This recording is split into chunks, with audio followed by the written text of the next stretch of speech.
अनुग्रह अनुग्रह अनुग्रह परमेश्वर का अनुग्रह पापों से बचाता है, नव जीवन देता है। पापों से बचाता है, नव जीवन देता है। अनुग्रह अनुग्रह अनुग्रह परमेश्वर का अनुग्रह अनुग्रह अनुग्रह अनुग्रह परमेश्वर का अनुग्रह।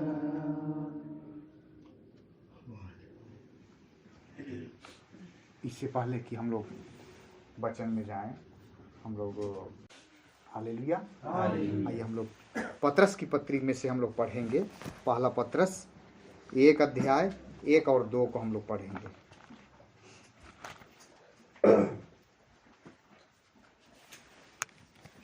पतरस की ओर से जो यीशु मसीह का प्रेरित है, उन परदेशियों के नाम जो पुन्तुस, गलातिया, कप्पदूनिया, आसिया और बिथुनिया में इतर बितर होकर रहते हैं, और परमेश्वर पिता के भविष्य ज्ञान के अनुसार आत्मा के पवित्र करने के द्वारा आज्ञा मानने और यीशु मसीह के लहू के छिड़के जाने के लिए चुने गए हैं।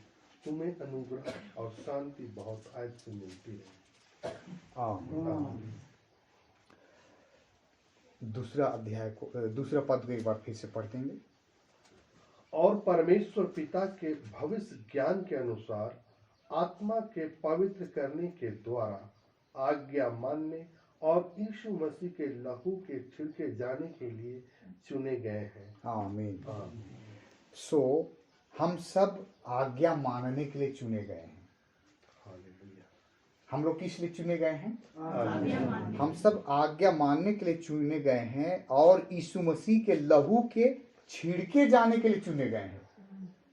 अब यीशु मसीह का लहू अभी प्रत्यक्ष में तो नहीं है कि अभी हमारे ऊपर में छिड़का जाए, लेकिन यीशु मसीह का यहाँ लिखा हुआ है और परमेश्वर पिता के भविष्य ज्ञान के अनुसार परमेश्वर जानता है कौन आज्ञा मानेंगे, कौन आज्ञा नहीं मानेंगे। परमेश्वर जानता है, लेकिन फिर भी वो क्या चाहता है? वो चाहता है कि सबका उद्धार हो, सब वचन को माने, आज्ञा माने और उसकी प्रतिज्ञा को प्राप्त करे। लेकिन आज्ञा नहीं मानने के कारण विनाश इस पृथ्वी में आया। आदम और हवा को आज्ञा ही तो दिया था परमेश्वर ने, कि कोई बहुत बड़ा काम दिया था? नहीं। क्या काम दिया था उसको? उत्पत्ति 2:15। आदम और हवा को बड़ा सिंपल सा काम दिया था, लेकिन हमारा पूर्वज आज्ञा उल्लंघन किया। उत्पत्ति 2:15 में तब यहोवा परमेश्वर ने आदम को लेकर अदन की वाटिका में रख दिया। आदम को लेकर के अदन की वाटिका में रख दिया कि वह उसमें काम करे और उसकी रक्षा करे। उसमें काम करे और उसकी क्या करे? रक्षा करे। बस उसमें फल फूल लगा हुआ था, उसके फल को खाना था और आराम से अपने परिवार के साथ में रहना था, इतना ही काम। और परमेश्वर ने उनको कहा था बाकी सब वृक्षों के फल तुम खा लेना, लेकिन वाटिका के बीच में भले और बुरे के ज्ञान का जो वृक्ष है उसका फल मत खाना बोला था। तो परमेश्वर जो खाने के लिए जिन चीजों को दिया है उसको खाना, जिसको खाने के लिए मना करता है उसको नहीं खाना। सिंपल बात है। लेकिन हमारा पुरखा आदम परमेश्वर की आज्ञा का उल्लंघन किया और पहला आदम के उल्लंघन करने के, आज्ञा नहीं मानने के कारण सारे मानव जाति में मृत्यु प्रवेश कर गया। क्योंकि परमेश्वर खाने से पहले ही बता दिया था, जिस दिन तुम उसका फल खाओगे उसी दिन, पहले बता दिया था जिस दिन तुम उसका फल खाओगे उसी दिन तुम मर जाओगे। लेकिन वो परमेश्वर की बात पर विश्वास नहीं किया। क्या हो गया? शैतान आकर के लुभानी चिकनी बातें कर दिया और शैतान अपना बात को मनवा लिया कि नहीं नहीं नहीं, परमेश्वर स्वयं जानता है कि जिस दिन तुम उसका फल खाओगे परमेश्वर के तुल्य खाओ तो पता चलेगा तुल्य होता है कि क्या होता है। खाया, परमेश्वर के तुल्य हो गया क्या? नहीं। किसके तुल्य हो गया? लूसीफर के तुल्य हो गया, लूसीफर के तुल्य हो गया। और बाद में मेरे प्रियो दूसरा आदम आता है, हम लोग पढ़ेंगे थोड़ा सा। यहाँ पर हम लोग देखते हैं कि परमेश्वर पिता के भविष्य ज्ञान के अनुसार आत्मा के पवित्र करने के द्वारा आज्ञा मानने के लिए और यीशु मसीह के लहू के छिड़के जाने के लिए चुने गए हैं। यीशु मसीह का लहू छिड़के जाने का मतलब, आज तो लहू नहीं है प्रत्यक्ष रूप में कि छिड़का जाए, लेकिन लहू छिड़के जाने का मतलब क्या है मेरे प्रियो? उन दिनों में निर्गमन का किताब 12 अध्याय 12 और 13 को हम लोग पढ़ेंगे कि लहू छिड़कने से वो घर बच जाता था। जिस किसी घर में लहू छिड़का गया वो परिवार को मृत्यु का दूत आता था और उसको छोड़ देता था। लेकिन जिस घर में लहू छिड़का नहीं गया है वो घर में पहिला उठा कर मृत्यु हो गया। हाँ, निर्गमन 12 अध्याय 12 और 13। क्योंकि उस रात को मैं मिस्र देश के बीच में होकर जाऊंगा, हाँ, और मिस्र देश के क्या मनुष्य क्या पशु सबके पहलौठों को मारूंगा। सबके पहलौठों को, आदमी का हो चाहे भेड़ बकरी का हो गाय बैल का हो, जिसका पहला बेटा होगा, बड़ा बेटा होगा, वो उसको मार दूंगा। हाँ, और मिस्र के सारे देवताओं को, और मिस्र के सारे देवताओं को मैं दंड दूंगा। मैं यहोवा हूँ। मैं यहोवा हूँ। और जिन घरों में तुम रहोगे, और जिस घर में तुम रहोगे उन पर वह लहू तुम्हारे लिए चिन्ह ठहरेगा। वो जिस घर में तुम रहोगे वो छिड़का हुआ लहू जो है वो तुम्हारे लिए चिन्ह ठहरेगा। अर्थात मैं उस लहू को देख करके तुमको छोड़ जाऊंगा। हाँ, और जब मैं मिस्र देश के लोगों को मारूंगा तब वह विपत्ति तुम पर ना पड़ेगी। हाँ, और तुम नष्ट नहीं होगा। मेरे प्रिय, आज भी यीशु मसीह का लहू छिड़का जाने के लिए हम सब चुने गए हैं। तो यीशु मसीह का लहू छिड़कने का मतलब हम सब बचने के लिए चुने गए हैं। किस लिए चुने गए हैं? हम लोग सब बचने के लिए चुने गए हैं। मतलब कौन सा, कहां से बचना है हम लोग? दूसरी मृत्यु से। कौन सा मृत्यु से? क्योंकि पहला आदम के द्वारा मृत्यु जगत में प्रवेश किया, ये शारीरिक मृत्यु। इसीलिए आदम 930 साल रहा, उसके बाद में क्या हो गया? मर गया। फिर उसका बेटा फिर लोग बढ़ते गए। मृत्यु, शारीरिक मृत्यु हमारा हो सकता है, लेकिन आत्मिक मृत्यु हमारा नहीं हो। जो लोग उस यीशु मसीह पर विश्वास करते हैं, क्योंकि यीशु मसीह ने ऐसा कहा है यूहन्ना 8:51 में। यीशु मसीह ने पहले से कह दिया है, पहला आदम के द्वारा मृत्यु जगत में आया, लेकिन दूसरा आदम के द्वारा जीवन जगत में आया, अनंत काल का जीवन जगत में आया। हाँ, मैं तुमसे सच सच कहता हूँ कि यदि कोई व्यक्ति मेरे वचन पर चलेगा तो वह अनंत काल तक मृत्यु को ना देखेगा। मेरे वचन पर चलेगा मतलब यीशु मसीह जो आज्ञा दिया है उस आज्ञा के अनुसार पालन करना है कि नहीं? फिर से एक बार पढ़ लीजिए। मैं तुमसे सच कहता हूँ कि यदि कोई व्यक्ति मेरे वचन पर चलेगा तो वह अनंत काल तक मृत्यु को ना देखेगा। ये किस मृत्यु का बात कर रहा है?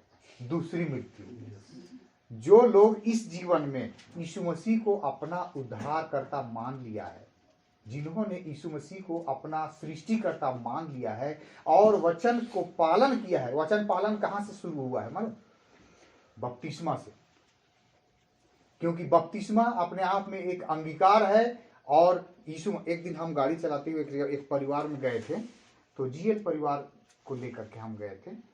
तो बाहर रहने के कारण उनका बपतिस्मा नहीं हो पाया बचपन में, क्योंकि जीएल परिवार में छोटा में ही बपतिस्मा होता है और छोटा में उसका बपतिस्मा नहीं हो पाया बाहर रहने के कारण। लेकिन जब बच्चा बड़ा हो गया, जवान अब हो गया, अब तब उसका बपतिस्मा होना था, क्योंकि बिना बपतिस्मा लिए और फिर बिना प्रभु भोज लिए शादी तो नहीं हो सकता है। तो उस जवान हो गया, तब क्या हो गया, वो लोग बोल रहे थे कि वही लड़का बोल रहा था कि नहीं, हम इतना बड़ा हो गए हैं, हमको बपतिस्मा लेने में लाज नहीं लगेगा, क्योंकि जीएल चर्च में तो बच्चा में बपतिस्मा होता है ना, बड़ा में नहीं होता है। वहाँ उस चर्च का नियम ही नहीं है कि बड़ा में हो। उस चर्च में, मैं बुराई नहीं कह रहा हूँ, लेकिन आपको एक सच्चाई बता रहा हूँ कि बपतिस्मा बच्चा में नहीं होता है। बचपन में सिर्फ अर्पण होता है। परमेश्वर ने बाबू को दिया, जो छोटा बाबू को हम लोग देखेंगे, परमेश्वर चाहा तो उसको अर्पण करेंगे, ना कि हम लोग बपतिस्मा करेंगे। क्योंकि यीशु मसीह ने कहा है मरकुस 16:16 में, जो विश्वास करे और बपतिस्मा ले उसी का, जो विश्वास नहीं करेगा उसका उद्धार नहीं होगा। यानी कि संबंध बपतिस्मा का उद्धार से है। यहीं से उद्धार का, मनुष्य का उद्धार शुरू हो जाता है बपतिस्मा से। इसीलिए शैतान ने क्या किया, शैतान ने इसी बपतिस्मा को बदल दिया। अलग अलग चर्चों में, अलग अलग गिरजा में अलग अलग तरीके से, जीएल में अलग, सीएनआई में अलग, रोमन में अलग अलग, पेंटिकोस्टल में अलग, और दूसरी जगह अलग, सब जगह अलग अलग कर दिया गया। लेकिन हमें देखना है कि वचन बाइबल में कैसे लिखा गया है, बाइबल में कैसे किया गया है, बाइबल में कैसे आज्ञा हमें देता है। तब जाकर के हम लोग क्या होते हैं, धार्मिकता के उस मार्ग में आगे बढ़ते हैं। हम लोग सपन्याह का किताब को थोड़ा पढ़ेंगे। सपन्याह 2 अध्याय और उसका 3 पद में एक सजेशन देता है, एक सलाह देता है परमेश्वर हम सबों को। सपन्याह 2 अध्याय और उसका 3 पद। हे पृथ्वी के सब नम्र लोगों, हे पृथ्वी के सब नम्र लोगों, हे यहोवा के नियम के मानने वाले। देखिए, नम्र लोग ही ये वचन को मानेंगे, जो नम्र नहीं है वो वचन को मानेंगे भी नहीं, क्योंकि हम लोग जानते हैं। हाँ, हे पृथ्वी के सब नम्र लोगों, हे पृथ्वी के सब नम्र लोगों, हे यहोवा के नियम के मानने वालों, हे यहोवा के नियम के मानने वालों, उसको ढूंढते रहो, उस परमेश्वर को ढूंढो, सच्चाई को ढूंढो। हाँ, धर्म को ढूंढो, धर्म को ढूंढो, नम्रता को ढूंढो, नम्रता को ढूंढो। संभव है तुम यहोवा के क्रोध के दिन में शरण पाओगे। देख लीजिए कितना सुंदर यहाँ पर बात कहा गया है। नम्रता को ढूंढना है। हे पृथ्वी के नम्र लोगों कह रहा है, लेकिन नम्रता को अभी हम लोग पढ़े थे, मीका 6:8 में पढ़े थे कि परमेश्वर क्या चाहता है मनुष्य से, ये कि न्याय से काम करे और कृपा से प्रीति रखे और अपने परमेश्वर के साथ नम्रता से चले। परमेश्वर के साथ नम्रता से चलने का मतलब होता है उसकी आज्ञा का पालन करना। ज्यों ज्यों उस दिन को आते देखो, इकट्ठा होना ना छोड़ो। ये परमेश्वर का नियम है, क्योंकि अब दिन बहुत बुरे हो चुके हैं, समय बहुत बुरा हो चुका है। अब आने वाला आएगा और जो लोग तैयार रहेंगे वो उसके साथ चले जाएंगे। और फिर क्या करेगा परमेश्वर, सपन्याह का किताब में ही कह दिया, एक भी आदमी को इस पृथ्वी में रहने नहीं दूंगा। परमेश्वर ऐसा सोच लिया है, मैं क्या आकाश के पक्षी, क्या समुद्र के मछली, सबका और पृथ्वी समेत मनुष्यों का भी अंत कर दूंगा, ऐसा परमेश्वर ने कहा है। जिस परमेश्वर ने मनुष्य को बनाया वो मनुष्य पछता रहा है मनुष्य को बना के, क्योंकि सभी लोगों ने अपना अपना गिरजा बना लिया है, सबों ने अपना अपना नियम बना लिया है और परमेश्वर के नियम को उन्होंने त्याग दिया है, छोड़ दिया है।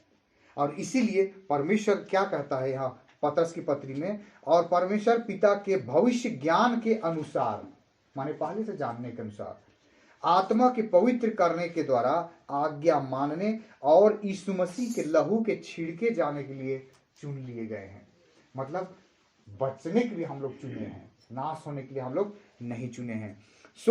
हम लोग देखते हैं कि दाऊद जो है अपने जीवन में बहुत लहू बहाया। दाऊद जो है गोलियत को मारा और कितने युद्ध होता रहा, लेकिन जब मंदिर बनाने का बात आया तब वो दाऊद बना नहीं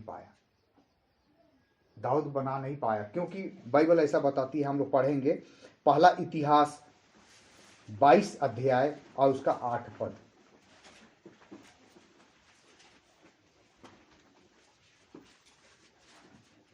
पहला इतिहास 22:8 में परमेश्वर ऐसा कहता है, परंतु यहोवा का यह वचन परंतु यहोवा का यह वचन मेरे पास पहुंचा, तूने लहू बहुत बहाया, दाऊद के विषय में कह रहा है कि तूने बहुत लहू बहाया। हाँ, और बड़े बड़े युद्ध किए हैं, और बड़े बड़े युद्ध किए, इसलिए तू मेरे नाम का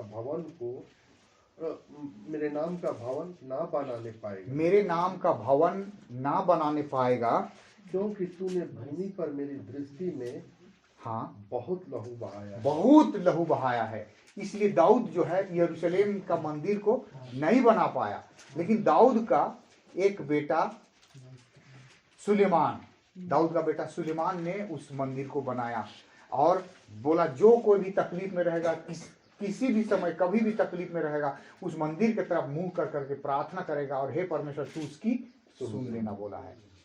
सो हम लोग देखते हैं कि एक वचन और पढ़ेंगे, इब्रानी 11:28।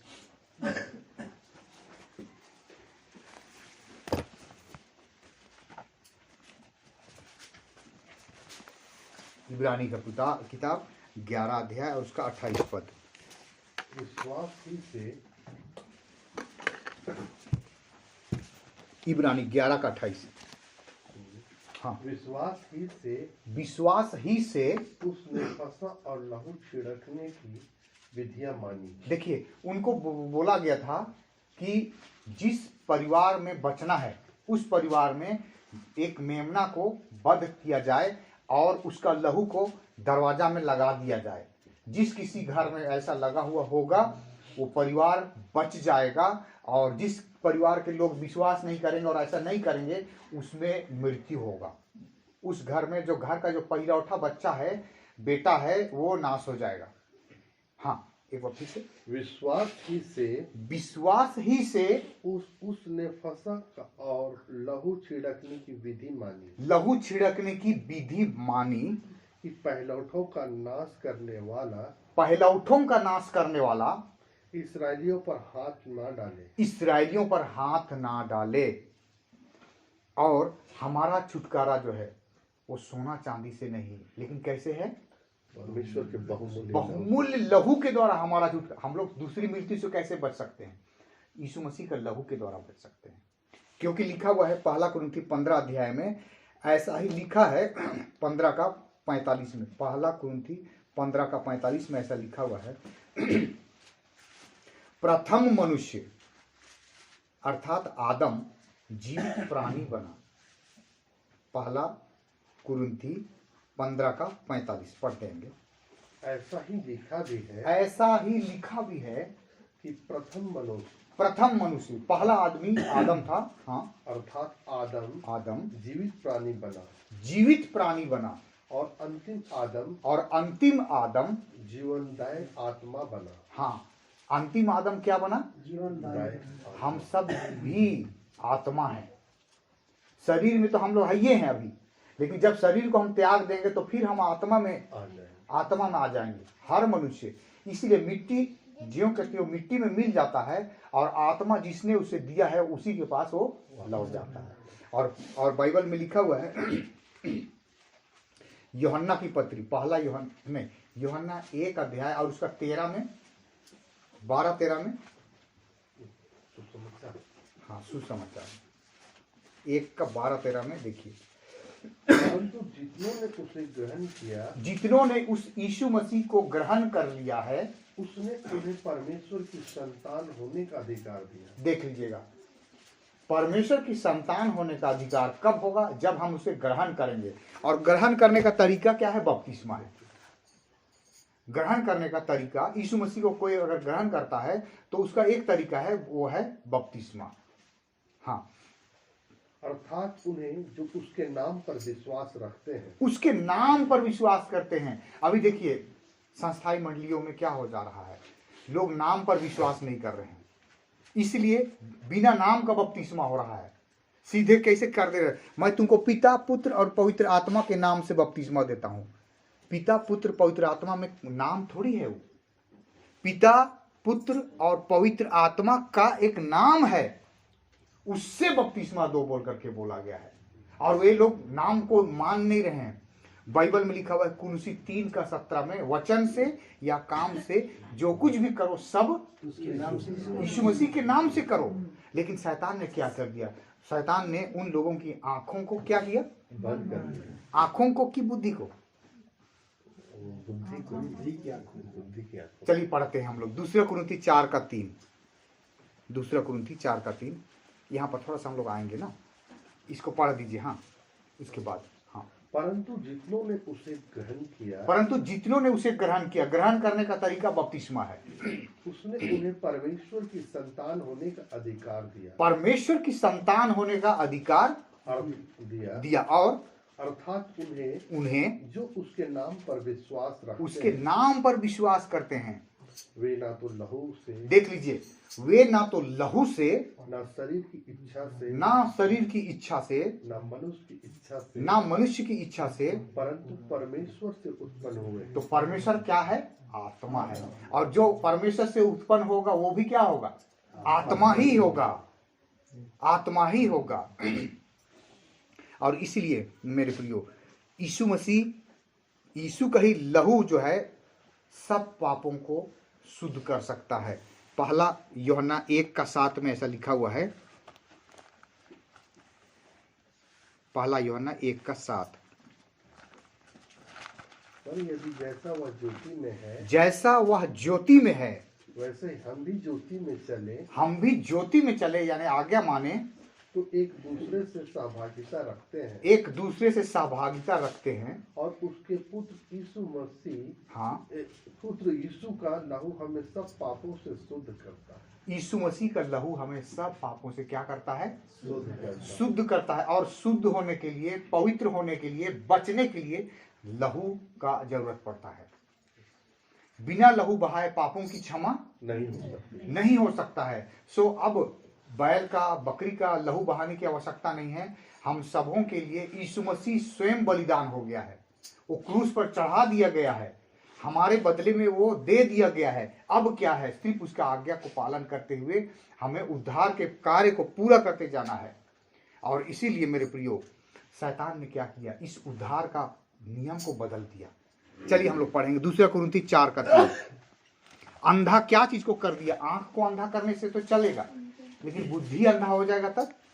2 कुरिन्थी 4:3।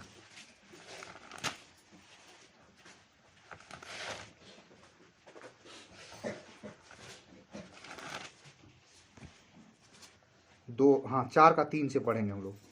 परंतु यदि हमारे सुसमाचार पर पर्दा पड़ा है, परंतु हमारे सुसमाचार पर पर्दा पड़ा है, तो यह नष्ट होने वालों ही के लिए पड़ा है, तो ये नष्ट होने वालों ही के लिए पड़ा हुआ है, और उन अविश्वासियों के लिए, और उन अविश्वासियों के लिए। देख लीजिए, अविश्वासियों के लिए, जिनकी बुद्धि इस संसार के ईश्वर ने, क्या चीज को? बुद्धि बुद्धि को इस संसार के ईश्वर ने इस संसार का ईश्वर अंधी कर दी। हाँ, इस संसार का ईश्वर कौन है? शैतान है। और शैतान का मेन काम झूठ बोलना है। आदम हवा से उसने झूठ ही कहा कि जिस दिन तुम उसका फल खाओगे उसी दिन तुम नहीं मरोगे, तुम परमेश्वर के तुल्य हो जाओगे। और ये झूठ को सच मान लिया आदम और हवा, और फल को खा लिया। नतीजा पूरे मानव जाति में पाप आ गया। और पाप आया तो पाप की मजदूरी मृत्यु आया, और मृत्यु सब मनुष्यों में प्रवेश कर गया। इसी दूसरी मृत्यु से बचाने के लिए परमेश्वर ने क्या किया? क्रूस में चढ़ाया गया, ताकि जो कोई उस क्रूस पर चढ़ाए हुए यीशु की ओर ताके वे बच जाए। हालेलुया। सो नीति वचन 22:4 को थोड़ा हम लोग पढ़ते हैं।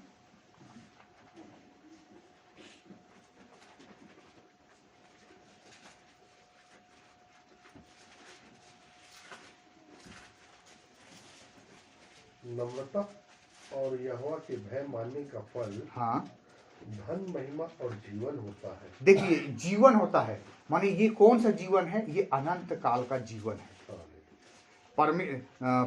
नम्रता और यहोवा के भय मानने का नम्रता और यहोवा के भय मानने का फल फल धन, महिमा और जीवन होता है। धन, महिमा और जीवन, जीवन मतलब अनंत जीवन। हाँ तो अनंत जीवन, क्या है? कभी नहीं, उसको हम लोग पढ़ेंगे। चलिए ठीक है, सही बात है। सवाल है अनंत जीवन क्या है? यस तो यूहन्ना 17:3,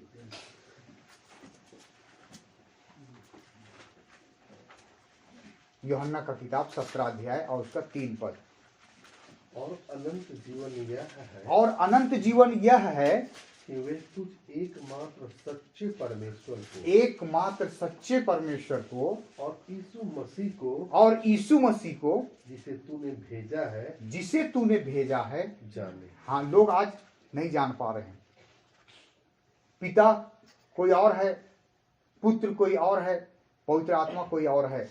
ऐसा तीन परमेश्वर, त्रिएक परमेश्वर बोल करके आज से जगत में सिखाया जा रहा है मसीहों के बीच में।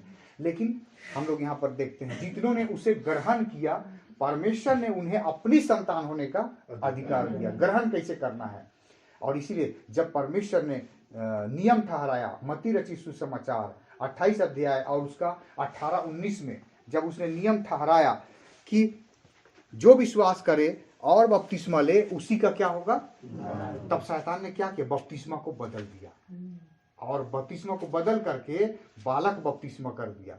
और जब हम वहाँ गए तो उस जीएल चर्च परिवार को लेके, तो मैंने तो नहीं कहा, वो बोला हम इतना बड़ा हो गए हैं, हमको लाज नहीं लगेगा बपतिस्मा लेने के लिए, क्योंकि सब तो बच्चा में बपतिस्मा लेता था और हम तो इतना बड़ा हो गए, हम कैसे बपतिस्मा लेंगे। तो मेरे प्रियो, मैं मने एक बात बोला कि यीशु मसीह 30 साल का उम्र का बपतिस्मा हुआ तब लिया है बपतिस्मा। यीशु मसीह कितना साल का होकर बपतिस्मा लिया? 30 साल का उम्र का हो करके वो बपतिस्मा लिया। और जब छोटा था, जब 8 दिन का था, तब उसका क्या हुआ, अर्पण हुआ था और उसका नामकरण हुआ 8वां दिन, नामकरण, ना कि बपतिस्मा हुआ। मेरे प्रिय, शिक्षा को पूरी रीति से बदल दिया गया। और शैतान जो झूठ का क्या है, पिता है, शैतान झूठ का जनक है, वो झूठ का सृजनहार है। इसीलिए हम लोग चलिए पढ़ते हैं, वो बहुत शैतान आरंभ से झूठा है। यूहन्ना 8:44, यूहन्ना 8:44, तुम अपने पिता शैतान से हो, तुम अपने पिता शैतान से हो। देख लीजिए, तुम अपने पिता शैतान से हो और अपने पिता की लालसाओं को पूरा करना चाहते हो। हाँ, अपने पिता की लालसा को पूरा करना चाहते हो। वह तो आरंभ से हत्यारा है, वह आरंभ से क्या है, हत्यारा है और सत्य पर स्थिर ना रहा, और सत्य पर स्थिर ना रहा, क्योंकि सच उसमें है ही नहीं, क्योंकि सत्य उसमें है ही नहीं। वो झूठ का जनक है, सत्य उसमें है ही नहीं।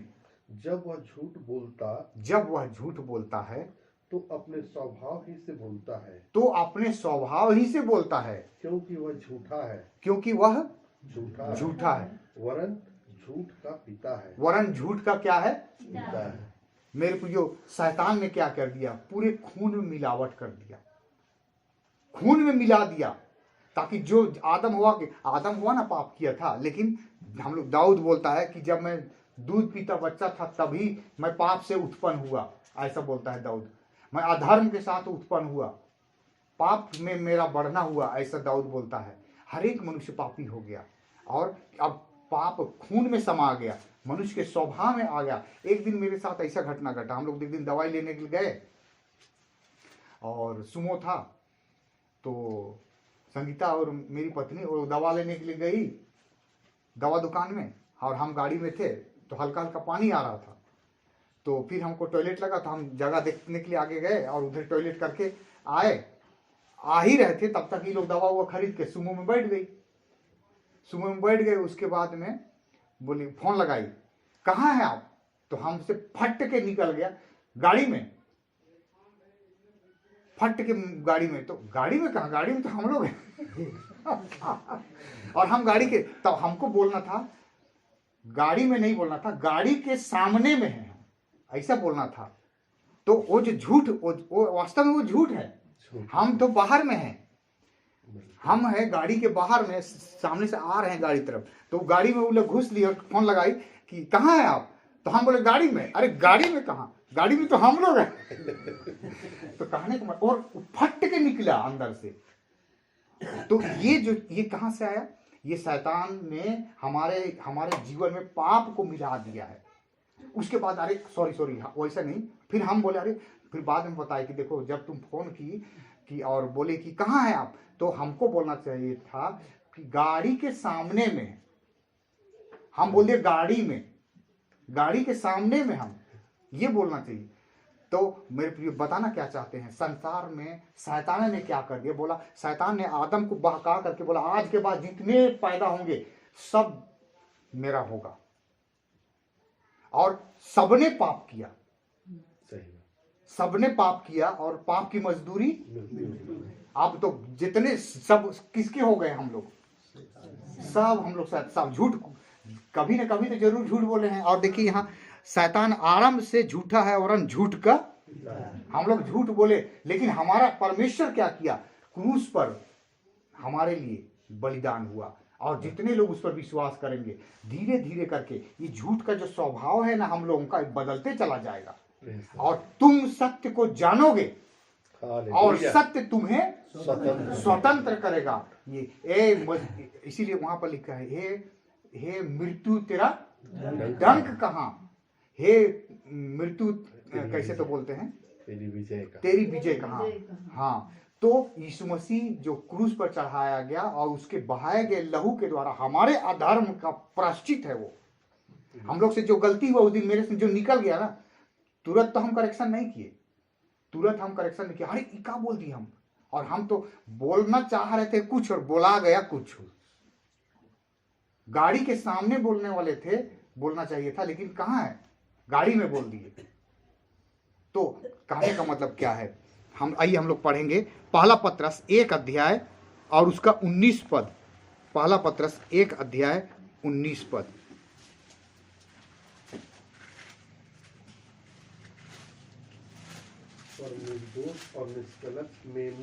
पर निर्दोष और निष्कलंक मेमने अर्थात मसीह के बहुमूल्य लहू के द्वारा हुआ है। हाँ, हमारा छुटकारा कैसे हुआ है? मसीह के बहुमूल्य लहू के द्वारा। अगर लहू नहीं बहाता तो हम लोग सब अधोलोक में जाते। हाँ पढ़िए। क्योंकि तुम जानते हो कि तुम्हारा निकम्मा चाल चलन जो बाप दादों से चला आता वही है। तो अभी जो मेरे मुंह से निकला वहां गाड़ी के आगे है वाला, वो क्या? निकम्मा चाल चलन जो बाप दादों से चला आता है, उससे तुम्हारा छुटकारा चांदी सोने और नासमान वस्तु के द्वारा नहीं हुआ है, पर निर्दोष और निष्कलंक मेमने, हाँ, अर्थात मसीह के बहुमूल्य लहू के द्वारा हुआ। हमारा छुटकारा यीशु मसीह के बहुमूल्य लहू के द्वारा हुआ है। इसलिए जो यीशु मसीह पर विश्वास करता है उस पर दंड की आज्ञा नहीं होगा। इसलिए जितने जो यीशु मसीह पर विश्वास करता है वो नई सृष्टि है, और पुरानी बातें बीत गई, देखो सब कुछ नया हो गया है, और सब कुछ नया हो गया है। और इसलिए मेरे प्रियो, बपतिस्मा को क्या किया? शैतान ने बदल दिया, और फॉर्मेलिटी के पूरा करने के लिए क्या कर दिया? इतने चर्च जो गए आज है सब में वचन के विपरीत हो गया। और यहाँ पर हम लोग देखते हैं कि यीशु मसीह बोल दिया था जो विश्वास करे और बपतिस्मा ले उसी का उद्धार होगा, और उन्होंने बपतिस्मा को ही बदल डाला, बपतिस्मा का नियम को ही बदल डाला, नाम को हटा दिया वहां से। लोग पादरी प्रचारक लोग क्या करते हैं? मैं तुमको पिता पुत्र और पवित्र आत्मा के नाम से बपतिस्मा देता हूं बोल के पानी से छिड़क देता है। और दूसरे चर्चों में जो जवान हो गया, बड़ा हो गया, तो मैं तुमको पिता पुत्र पवित्र आत्मा के नाम से बपतिस्मा देता हूं बोल के डुबा दिया। लेकिन पिता पुत्र पवित्र आत्मा के नाम से नहीं बोला था। पिता पुत्र पवित्र आत्मा का नाम को जानो तो सही पहले। किसने कहा? मार्ग सत्य जीवन मैं। और किसने कहा? प्रभु पर यीशु मसीह कल आज और युगानुयुग एक समान है, और उस नाम को हटा दिया गया। तब जाकर के प्रेरितों के काम 4 अध्याय और उसका 12 पद में फिर से स्मरण दिलाया जाता है कि स्वर्ग के नीचे मनुष्यों में और कोई दूसरा नाम नहीं दिया गया है जिसको लेकर के मनुष्य उद्धार पा सकता है। सब चीज यीशु के नाम से, लेकिन बपतिस्मा खाली हटा दिया शैतान ने, असली को हटा दिया। क्योंकि जो विश्वास करे और बपतिस्मा ले उसी का क्या होगा? उद्धार होगा। उद्धार का कार्य को शैतान बदल डाला और हम लोग जहां कहीं भी थे, लेकिन परमेश्वर ने भविष्यवक्ता के द्वारा, इस युग का भविष्यवक्ता के द्वारा सब चीजों को सुधारने का बात बोला। और कलीसिया में वही आत्मा आज काम कर रहा है, सुधार का आत्मा काम कर रहा है। नबी तो चला गया, लेकिन नबी का कार्य आज भी चल रहा है, आज भी सेवकों के द्वारा पूरा हो रहा है। जिस दिन ये कलीसिया तेजस्वी कलीसिया बन जाएगी, परमेश्वर आएगा यीशु मसीह और अपने लोगों को लेके चला जाएगा और तब अनुग्रह का युग समाप्त हो जाएगा। जैसे अनुग्रह का युग समाप्त हो जाएगा, कष्ट काल शुरू हो जाएगा वहां से, और 7 साल कष्ट काल चलेगा और उसके बाद फिर 1000 वर्ष का राज्य के लिए तैयारी हो जाएगा। सो परमेश्वर नहीं चाहता है कि कोई भी नाश हो, वरन परमेश्वर ये चाहता है कि सबका उद्धार हो, सब कोई मन फिराए और सब कोई पाप से बचे रहें। सो परमेश्वर इस छोटे से संदेश के द्वारा आप सबों को बहुत की आशीष दे।